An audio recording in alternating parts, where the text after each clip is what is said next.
Eufrosina Cruz Mendoza es una mujer zapoteca originaria de Santa María Quiegolani, municipio de la Sierra Sur del estado de Oaxaca.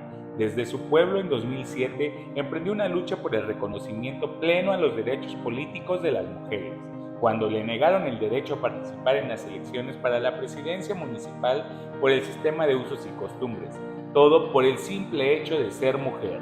Su constante trabajo la llevó a ser la primera mujer presidenta del Congreso de Oaxaca. Eufrosina Cruz es contadora pública por la Universidad Autónoma Benito Juárez de Oaxaca y maestra en ciencia política por la Universidad Popular Autónoma del Estado de Puebla. Del 2012 a 2015 fue diputada federal y presidió la Comisión de Pueblos Indígenas, donde en un hecho histórico logró modificar la Constitución para que en el artículo 2 se reconociera el derecho de las mujeres indígenas del país al voto activo y pasivo. El camino de Eufrosina ha pasado desde las aulas rurales, donde fue instructora comunitaria, hasta hacer oír su voz en numerosos escenarios junto a personalidades como Michelle Obama y Malala Yousafzai. A nivel nacional ha sido distinguida con el Premio Nacional de la Juventud en el año 2007. Ha sido considerada dentro de las 50 personas que mueven a México por CNN Expansión. El Centro Mexicano para la Filantropía le otorgó el reconocimiento Compromiso con los Demás. Ha sido reconocida como uno de los 300 líderes mexicanos. La revista Forbes México la ha incluido 2 veces como una de las 100 mujeres más poderosas del país. A nivel internacional, representó a nuestro país en la Conferencia Mundial sobre los Pueblos Indígenas 2014 con sede en Nueva York, en el marco de la Asamblea General de la Organización de las Naciones Unidas. La ONU la ha reconocido como una de las 100 mujeres más poderosas del mundo. Ha sido panelista en el Foro Internacional Women's True North y Women's Forum México. El 10 de octubre del 2022, Grupo Salinas y Camino de la Libertad le otorgaron el premio Una Vida por la Libertad, reconociendo su larga lucha y trayectoria, lo que la convirtió en la primera persona mexicana en recibirlo. Su historia ha quedado plasmada en los filmes La Revolución de los Alcatraces, Hecho en México, Las Sufragistas y La Historia Invisible, así como en los libros Alas de Maguey, 10 rostros de movilidad social en México, Cuentos de buenas noches para niñas rebeldes, además de formar parte de la versión de 25 historias de mujeres poderosas del mundo. Es autora del libro Los sueños de la niña de la montaña, uno de los libros más vendidos a nivel nacional e internacional. Actualmente es diputada federal de la 65 legislatura, además de ser conferencista nacional e internacional, donde inspira con su historia y con su trabajo para la construcción de un mundo mejor para las mujeres y los pueblos indígenas y afromexicanos. Y gracias a todos los que nos pudieron acompañar, ya sea presencialmente o que nos están viendo virtualmente.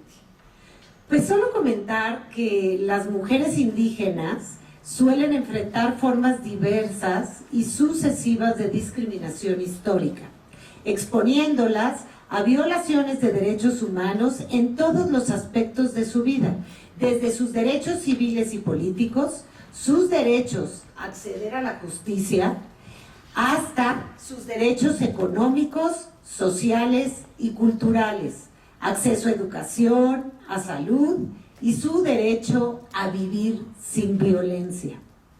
Las estadísticas nos muestran que las mujeres indígenas son las más vulnerables, tienen mucha más prevalencia de pobreza y más carencias sociales.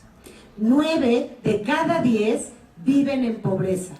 El 29% se encuentran en pobreza extrema. Esto quiere decir que no pueden pagar ni una canasta básica de alimentos. Adicionalmente, las mujeres indígenas enfrentan niveles altos de marginación social. Tienen un promedio menor de años de escolaridad, enfrentan mayores niveles de informalidad laboral, denuncian actos de discriminación con más frecuencia y casi ninguna integrante de esta comunidad tiene afiliación a la seguridad social. Lamentablemente en nuestro país sigue siendo una realidad que cuna es destino. Pero hoy conocerán la historia de una heroica mujer indígena, quien en contra de todas estas estadísticas que les acabo de leer, estadísticas determinante para todas las mujeres indígenas. Y a pesar de la falta de oportunidades, a los 12 años tomó la decisión de cambiar su destino. Y junto con el de muchas mujeres. Tuve el honor de conocer a Eufrosina cuando aquí en el CEMEFI, en el 2015, se le otorgó el reconocimiento al compromiso por los demás, por ser una activista. Y después tuvimos oportunidad de reencontrarnos hace unos meses, en abril, en San Francisco, porque Hispanic in Philanthropy, que apoya el liderazgo de mujeres activistas, la invitó y Eufrosina participó con otras líderes de otros países y pues para mí fue un gran orgullo escucharla y verla representar a nuestro país y reencontrarnos, y fue cuando le dije, no, tienes que ir a Casa CEMEFI los miércoles de libros a que podamos presentar tu libro y poderlo compartir con todos. Eufrosina, es un honor para mí estar contigo esta tarde en Casa CEMEFI para compartir la historia de la niña de la montaña y, como mencionó Ricardo, reconocer tu valentía y perseverancia. Lo que no se dice mucho en todas estas presentaciones de tu biografía es que eres una mujer generosa, cálida y muy sencilla. Bueno, pues la idea es que disfrutemos de una charla y obviamente que a todos se les antoje llevarse ese libro y sobre todo autografiado por ti. Creo que le tienes que picar para que se ponga en eso. Y me gustaría empezar, no sé si quieres decir algo, porque yo traigo varias preguntas. No, primero,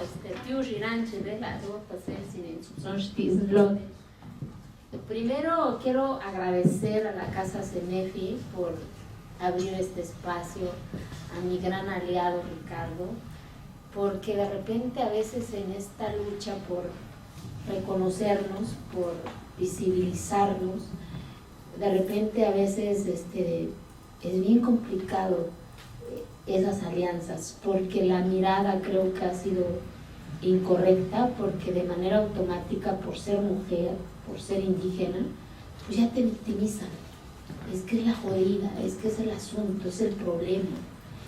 Y yo creo que también Ricardo nos ha enseñado también desde la CONAPRED de que tenemos que reaprender a vernos con los ojos correctos, ¿no? De que yo no soy víctima, las mujeres indígenas no somos víctimas, menos somos grupos vulnerables. Lo que se nos ha vulnerado son nuestros derechos y nuestras oportunidades, que es bien distinto, ¿no? Y por supuesto, Pili, imagínate reencontrarte allá con los gringos. Yo dije, qué chingado estoy haciendo aquí, ¿no?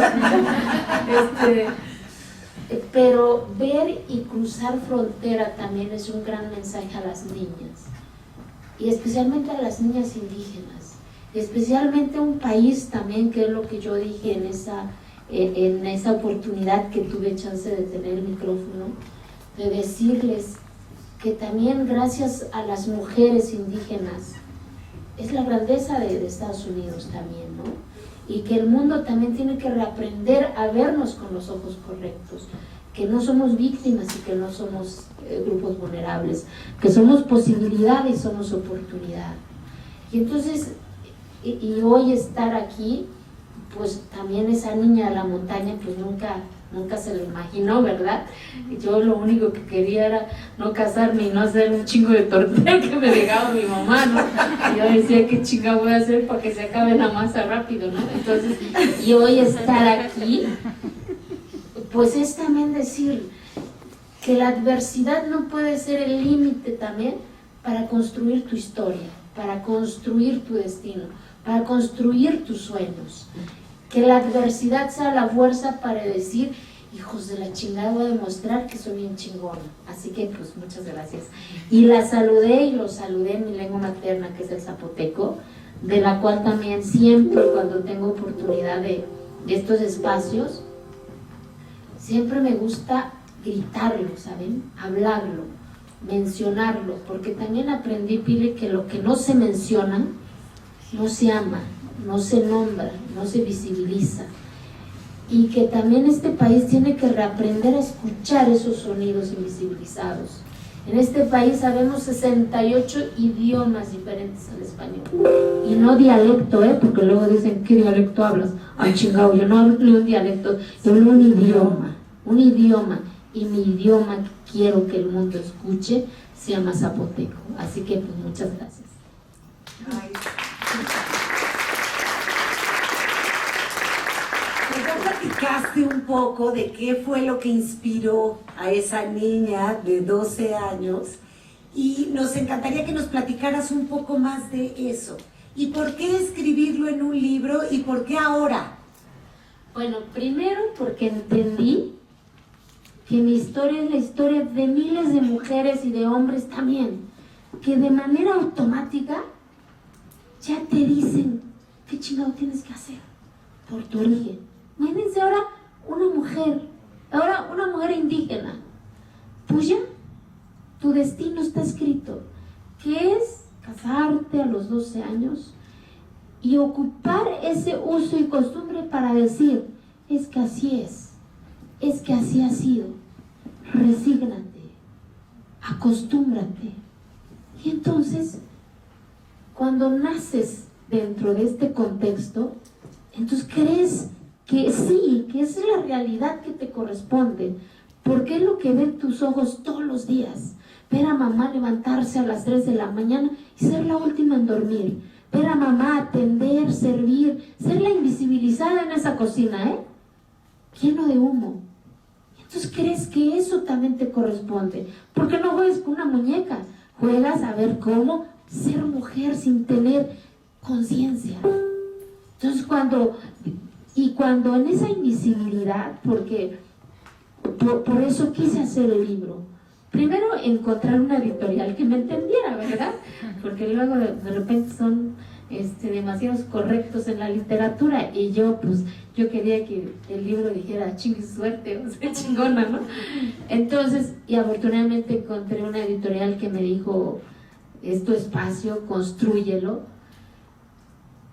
Y quería yo también hacer un libro que tampoco no fuera capítulo 1, capítulo 2, sino que te llevara en ese viaje que se llama vida, en donde sí hay frustración, sí hay llanto, sí hay de decir, ¿saben qué? Ahí la dejamos, ya no puedo, pero sobre todo un libro que hay esperanza, pero que nadie va a construir esa esperanza si no lo haces tú, si no lo construyes tú, si no lo lloras tú, si no lo arrebatas tú. Y entonces yo dije, así quiero y así sueño ese libro, ¿no? Y cuando dije, ¿cómo chingados se va a llamar? Entonces dije, pues los sueños de la niña en la montaña, porque literal, en serio, cuando en esa montaña, porque yo soy de Santa María Quigolani, en esa montaña, mi pueblo está arriba de 2.500 metros sobre el nivel del mar. Recuerdo mucho que cuando yo iba a traer leño en el burro, ya cuando mi maestro Joaquín, porque es un homenaje también a las maestras y a los maestros de este país, los sueños de la niña en la montaña, porque sin mi maestro Joaquín, estoy segura que yo no estuviera yo aquí, porque mi maestro Joaquín me enseñó dentro de su propio entorno, en mi entorno, miren qué fuerte, que había otros colores, que había otros olores, ¿saben? Que había otros sonidos, que me sacaba de esa cotidianidad invisible que estaba mi mamá, que era atender a mis hermanos, servir a mis hermanos, y de repente mi maestro Joaquín me enseñó el primer acto, creo que tiene que hacer, que tenemos que hacer como seres humanos, es cuestionar eso que has normalizado, y de repente dices, ¿por qué mi maestro se baña todos los días y yo no? ¿Por qué mi maestro huele bonito? ¿Por qué mi maestro se pone eso en la mano o en el cabello? Porque en tu cotidianidad no hay nada de eso, ¿no? ¿Por qué mi maestro se pone unos guaraches hermosos? Dices, wow, ¿de dónde viene mi maestro? Y de repente entrar y asomarte en su cuartito, para mí era el cuarto más hermoso de mi maestro, porque era el que estaba pintado, que era el que estaba lleno de dibujo, ¿no? Y decir, wow, mi maestro no se duerme en el petate como yo. Que no es malo, como yo he dicho, dormir en un petate, siempre y cuando tú lo decidas, y no tu origen, ¿sabes? Y entonces empiezas a cuestionar, de decir, ¿por qué yo tengo que servir a mis hermanos? ¿Por qué yo tengo que atender a mis hermanos? ¿Por qué yo no puedo ir al espacio público? Aunque era una canchita de polvo, pero salían de esa cotidianidad. Y dices, todavía que te chingas levantándote tú primero, hacer la tortilla, quebrajar el nixtamal, porque para hacer tortilla Pili es una pinche chinga, o sea, es poner el nixtamal, que no se te pase la cal, porque si te pasa la cal, luego te dicen, es que no eres mujer, ¿no? Pero le echamos un poquito de limón y ya ganamos, ¿no? Se infla más, se le baja la cal, ¿no? Pero de repente vas entendiendo también que en este trayecto que se llama vida Pili, entendí también que no era responsabilidad de mi papá y de mi mamá, fueron las circunstancias de ellas, de él y de ella, ¿no? Porque nadie le enseñó a mi papá que había otros colores, como lo que enseñó mi maestro Joaquín. A veces cuando no naces con posibilidades reales, mi maestro Joaquín me enseñó mis posibilidades imaginatorias a través de ese olor, a través de sus colores, a través de ese sonido. Me acuerdo cuando yo empecé a hablar las primeras palabras en español, por ejemplo, pues mi lengua materna es el zapoteco. Los que hablamos zapoteco no razonamos en español, razonamos en zapoteco. Por eso de repente nos cuesta un poquito de trabajo, ¿no? Yo no sueño con carro, yo sueño con árboles, con nubes, ¿no? Hasta hoy en día. Y de repente cerraba yo mis oídos y escuchaba yo ese nuevo sonido de decir, Kiva, el cielo, Kiva en zapoteco, el cielo, o Me'eu, luna. Entonces cerraba yo y me gustaba lo que yo escuchaba. Entonces entendí, Pili, que nacía ese cuestionamiento y ese hambre de ir por eso que yo veía en ese espacio de mi maestro, de decir, algún día voy a ponerme unos de esos guaraches como mi maestro, ¿no? Y cuando yo iba en ir a recoger el leño, me paraba en esa piedra y visibilizaba lo infinito de mi montaña. Y era el primer acto, creo yo, que tenemos que hacer, es eso, cuestionar y luego soñar, imaginarte, decir, ¿qué habrá más allá? ¿Hablarán igual que yo?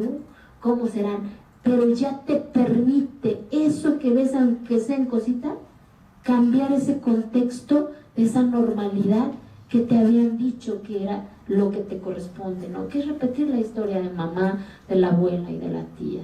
Y por eso quise hacer el libro, de decir a las niñas que tienen derecho de soñar, de aspirar, pero son las que lo tienen que construir todos los días, aunque les digan no.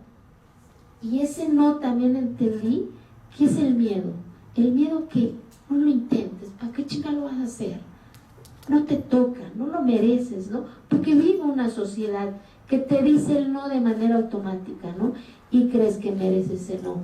Y hoy en ese libro le digo a las niñas que eso no es cierto, que merecemos nuestro sí, que arrebatemos nuestro sí para construir nuestra propia historia.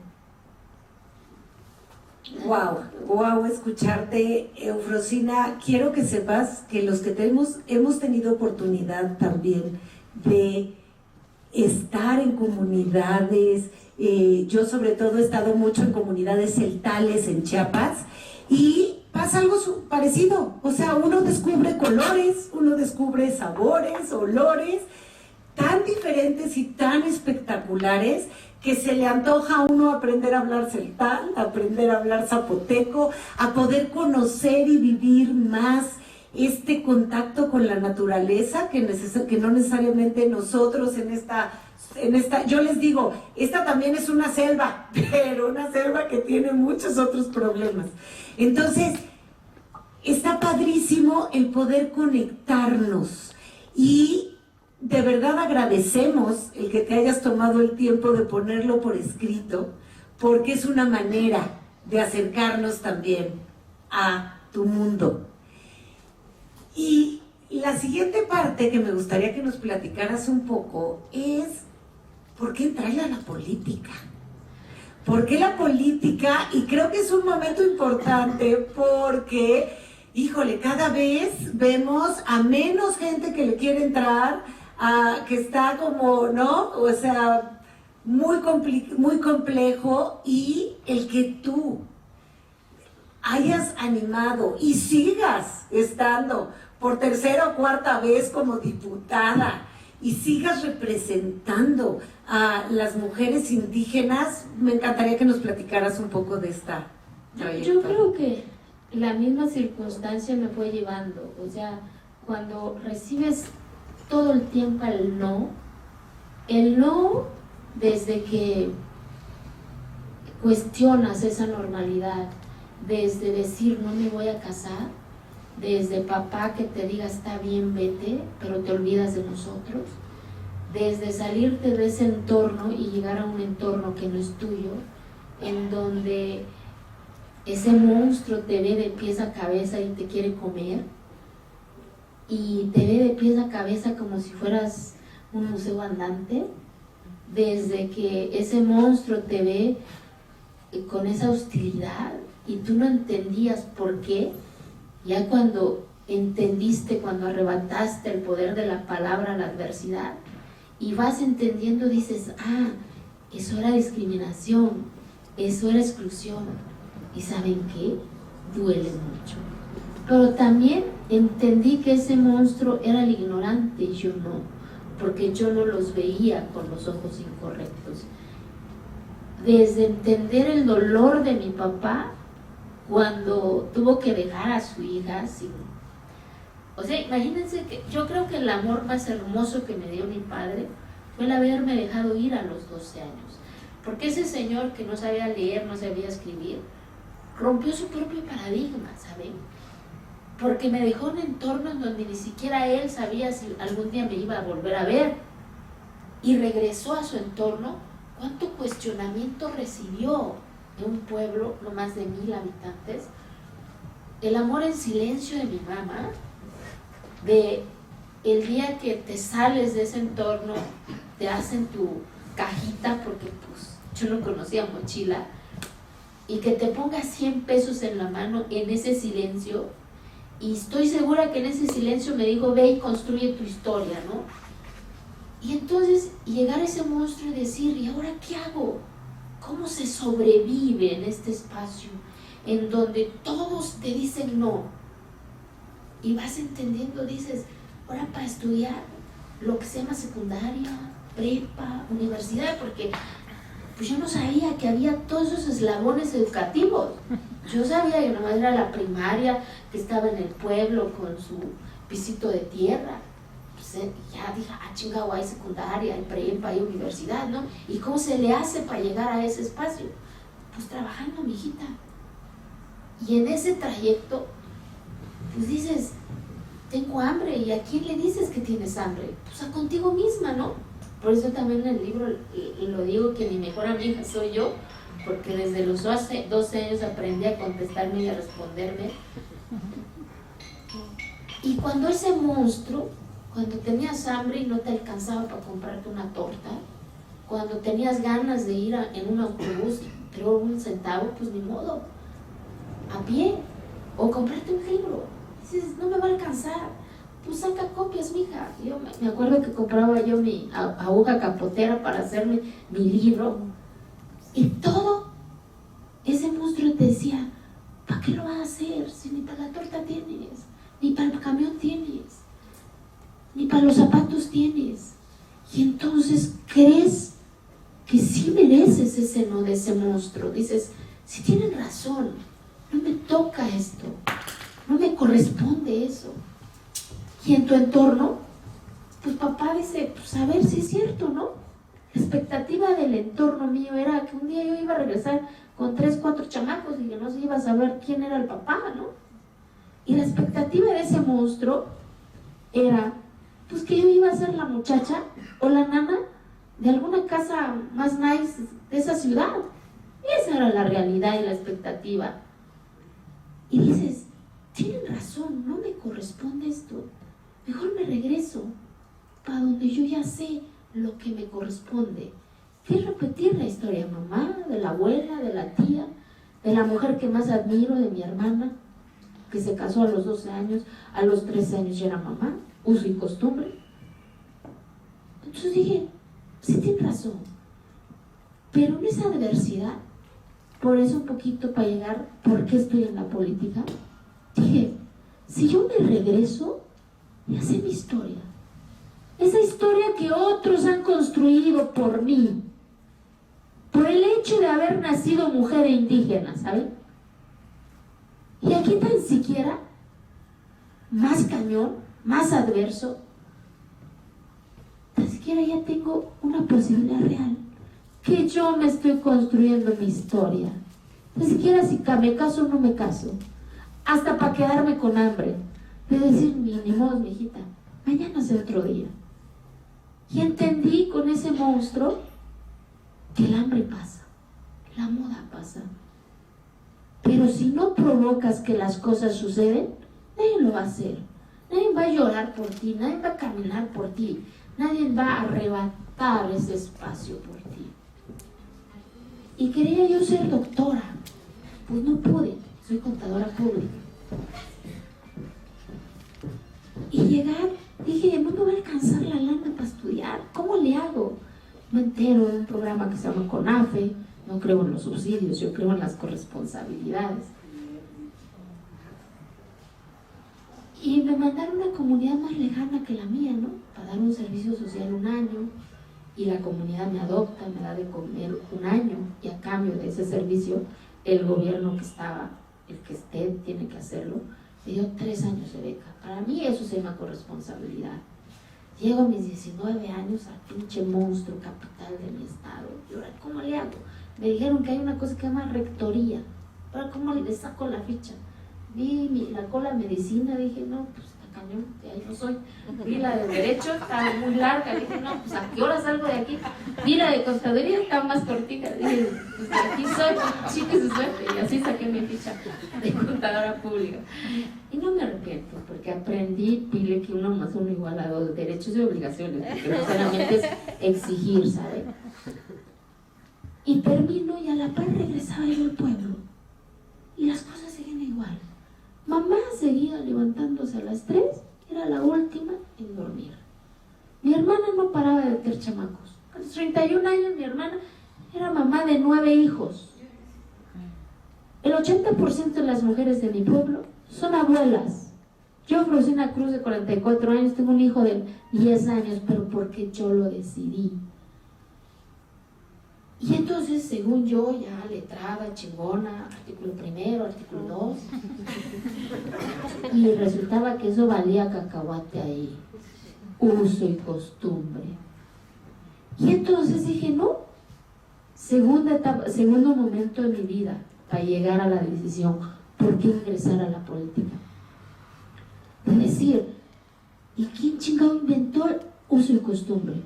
El uso y costumbre que yo amo, que yo defiendo, es mi lengua, es mi vestimenta, es mi fiesta, pero no la violación a los derechos humanos. Aquí y en donde sea, pero se tenía que nombrar, se tenía que visibilizar, se tenía que arrebatar la palabra correcta. Y entonces dije, pues ahora yo letrada, y como nada más iba yo por cortos tiempos, pues me volví en la chamaca loca del pueblo, la chamaca que andaba con todos los chamacos del pueblo. Y el chismerío se quedaba ahí en el pueblo, ¿no? Pobre de mi mamá y de mi papá, imagínense. Porque la china, porque así me dicen en el pueblo, ya entró a la sacristía del pueblo. Un espacio en donde nada más los hombres entraban. Y yo decía, ¿por qué chingado no podemos entrar? Y cuando descubrí, ¿saben qué? Era donde se tomaban sus mezcales los señores. Yo dije, pues yo también tengo gargantita, ¿no? También me entra. Hoy ya entran las mujeres. Y luego jugar básquetbol. No, pues nada. No, las niñas teníamos que sentarnos en el piso y los hombres en la mesa. Yo dije, ¿y por qué? ¿Quién dijo eso? Es una violencia. Y entonces empecé a armar un relajo en el pueblo. Pues entonces dije, pues nada más me voy 15 días y ahí nos vemos. Y la misma circunstancia me fue llevando. Y en 2007 se me ocurre querer ser presidenta del pueblo, por uso y costumbre. En Oaxaca hay 570 municipios, 417 por usos y costumbres. Hace 15 años en este país la palabra mujer no existía en los municipios indígenas. Imagínense el grado. ¿Cómo caramba íbamos a ser visibles para este país si ni siquiera para nuestro propio entorno éramos visibles? Lo menos importante es votar y ser votadas, ¿eh? Era que nos vieran, que saliéramos de ese humo, de esa invisibilidad. Pero como todo era, es que es uso y costumbre. Que una niña se convierte en mamá, eso es abuso, eso es violencia, eso es trata. Pero lo habíamos normalizado, nadie lo quería hablar. Porque cuando no lo vives, cuando no lo lloras, no lo logras entender qué significa eso. Hasta dónde se llama uso y costumbre, hasta dónde se convierte en abuso. Y entonces dije, pues de ahí se me ocurre ser presidenta. Pues no me dejaron. Me mandaron y ya saben a dónde me. Y ver a mi mamá y a mi papá diciéndome, ya párale, nos van a correr del pueblo. Porque romper paradigmas, Pili, duele mucho. Y más si te expones ahora ya a una violencia de todo un entorno. Pero entiendes con el poder de la palabra que fuiste arrebatando a la adversidad, de decir, ¿qué es democracia? ¿Qué es igualdad? De entender que este es tu primer derecho y tu primera obligación, que es tu cuerpo, o sea, mi propiedad, porque mi cuerpo es mi propiedad. Y sobre ella, en ella decido yo, de lo bueno y de lo malo que yo haga con ella. Pero es mi decisión, ¿saben? Entonces fui entendiendo todo eso y dije, no, este no es uso y costumbre. El que mi hermana se haya convertido en mamá a los 13 años fue violencia. Entonces eso se tiene que terminar. Porque cuando una niña llora abajo de una cobija porque alguien va a llegar por ella para convertirse en mujer, es lo peor. Porque esta niña lloró abajo de una cobija, porque alguien iba a llegar por ella. Entonces se vuelve tu causa. Y entonces entendí, Pili, que las causas suceden allá adentro. Porque en 2007 ninguna instancia me abrazó. Todos me dieron la misma respuesta.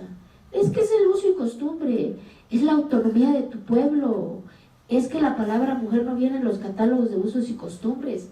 No había un tribunal electoral que me hubiese abrazado.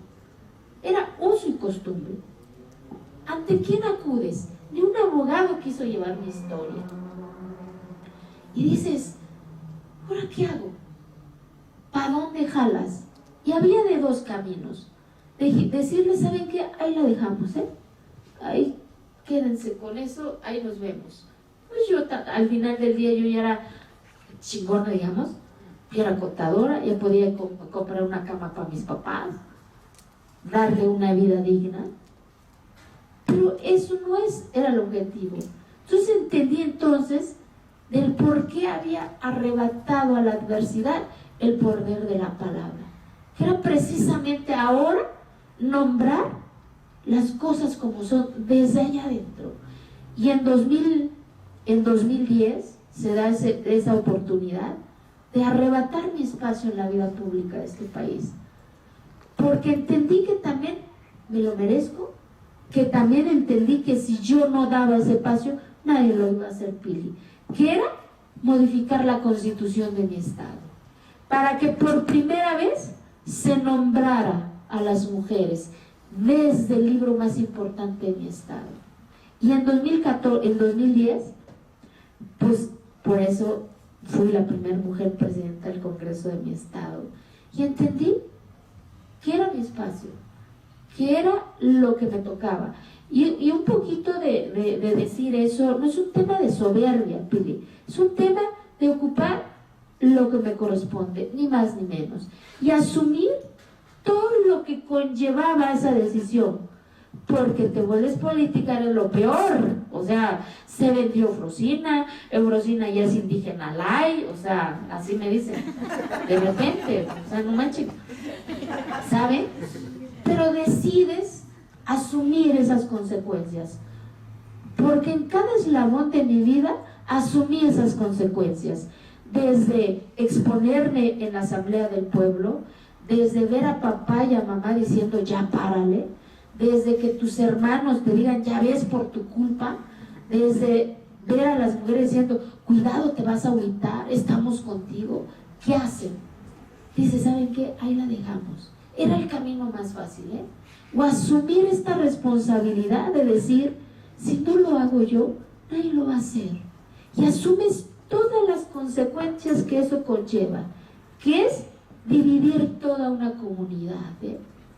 Porque divides toda una comunidad, porque rompes con esa cotidianidad, porque te vuelves la normal, porque hasta para ir a la misa del pueblo, sientes que todos te ven medio raro, porque te atreviste, pero también vas entendiendo con el tiempo que con el diálogo y el respeto reconstruyes nuevamente esa relación.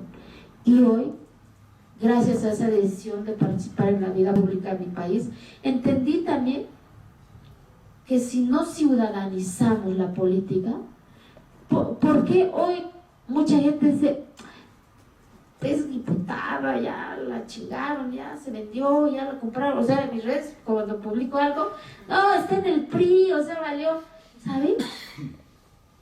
Porque es lo que conviene a la clase política, porque son los que han estado siempre, ¿saben? Yo soy Eufrosina, mi papá es Domingo y mi mamá Lupita. Entonces, hoy dicen de repente unos que hay nueva generación, pero son los hijos porque la ciudadanía le da miedo. Y entonces entendí también que yo tenía que romper con ese miedo, porque estaba chingón ser activista, que te digan, te admiro, eres chingona, pero no, yo necesitaba modificar eso que me había dolido a mí para que a otras no le doliera. Y en 2010, en 2011, pues se logró esa reforma a la Constitución de mi estado, Pili. En 2014 se logró la reforma a la Constitución de mi país. Y en ese mismo año la ONU estaba adoptando esa iniciativa para las mujeres del mundo. Así que por esas causas entendí que era mi responsabilidad arrebatar mi espacio en la vida pública.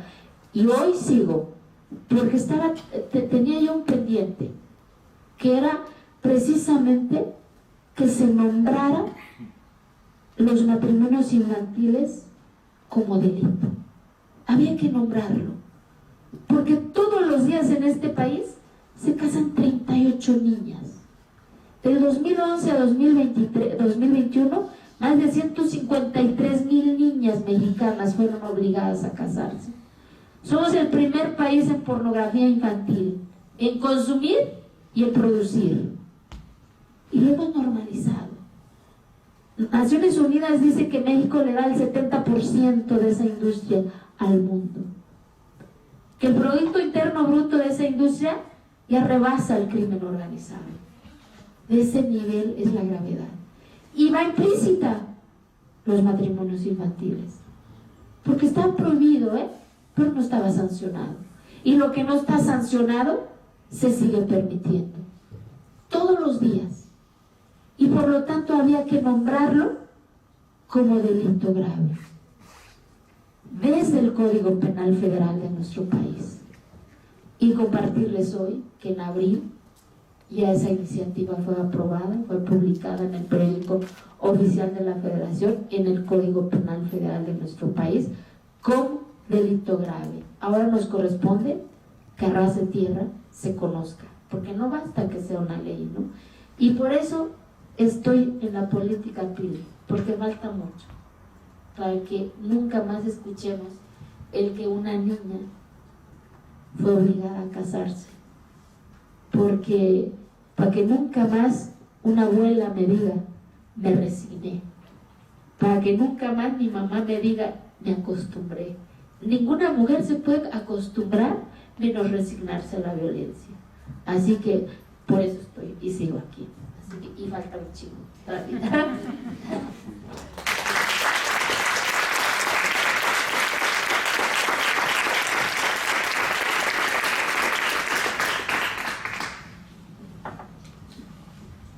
Pues muchos te seguimos reconociendo como una gran activista y sin duda eres inspiración, yo creo que no solo para mujeres indígenas o para mujeres, sino también para muchos hombres.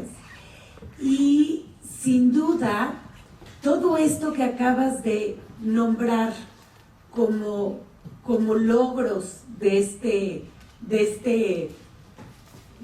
caminar, pero de esta lucha que has vivido tantos años, bien terminaste diciendo, pero todavía hay mucho por hacer.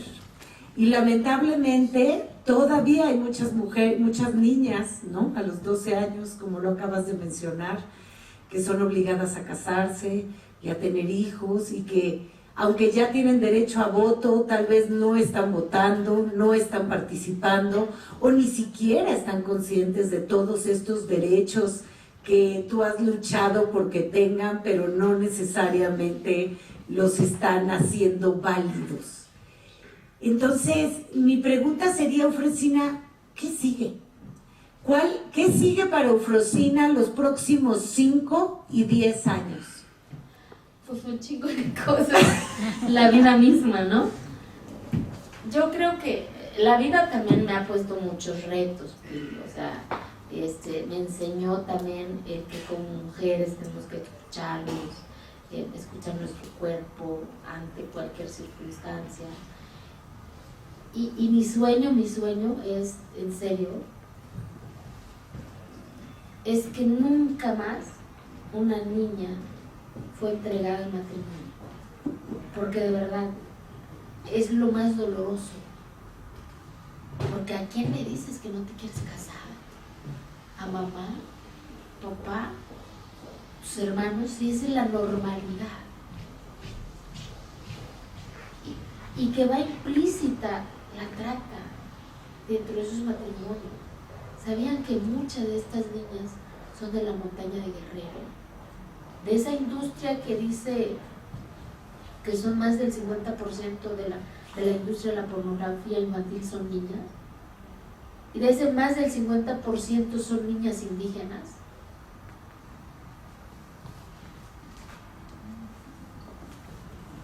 Cañón. Por eso es bien importante que todos hagamos conciencia, que todos asumamos nuestra responsabilidad. Y ese es mi mayor sueño, ¿no? Como causa de vida y como parte de la vida política, pues ser senadora es ser gobernadora de Oaxaca, entonces ya chingamos.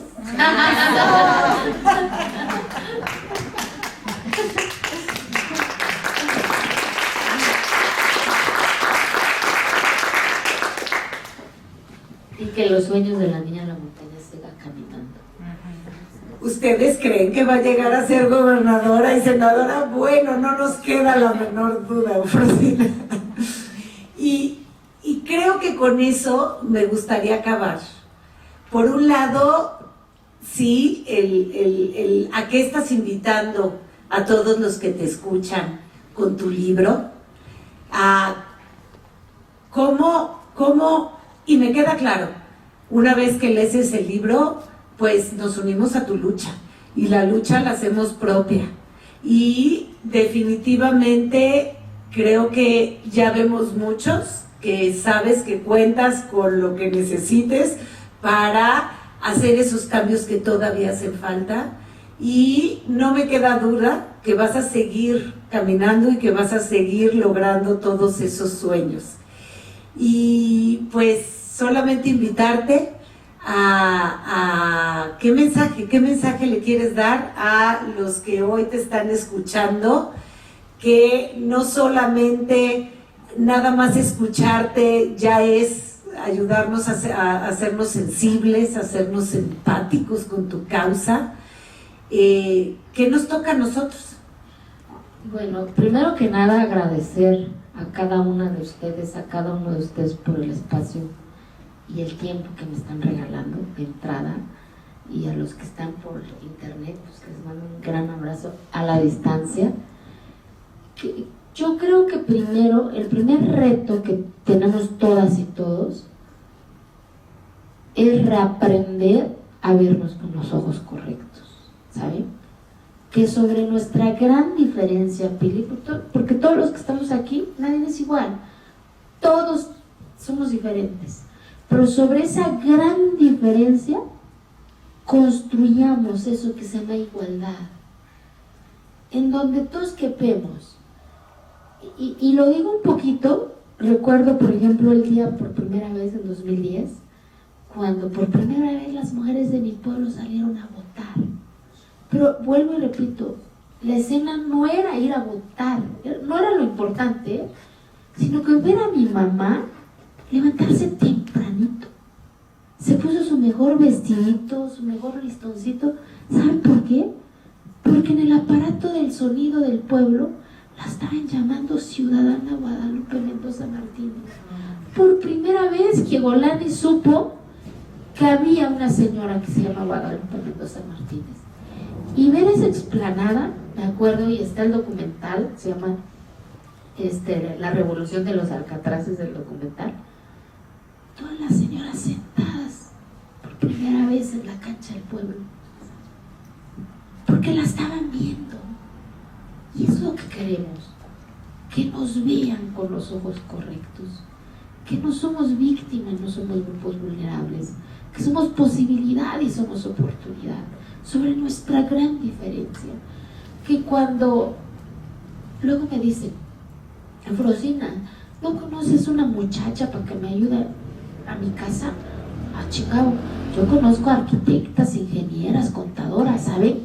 Que también cambiemos este chip como sociedad, que aspiremos a que las niñas indígenas ya son contadoras, ya son ingenieras, y que no es malo ser trabajadora del hogar, siempre y cuando esa niña o esa joven lo haya decidido. Pero ya basta de mirar con esa mirada, de decir, es que una muchacha de Oaxaca, una muchacha de Chiapas. No, las muchachas de Oaxaca, de Chiapas, somos contadoras con una maestría, somos diputadas, arquitectas, ingenieras, ¿sabe? Entonces creo que también como sociedad, todas y todos tenemos que reaprendernos eso. 2, que el uso y costumbre se termina cuando empieza la violencia, aquí en donde sea, en cualquier sociedad, Entonces, eso diría yo a los que hoy estamos aquí. Y que nos ayuden a difundir, o sea, vuelvo y repito, no basta que se logre una iniciativa.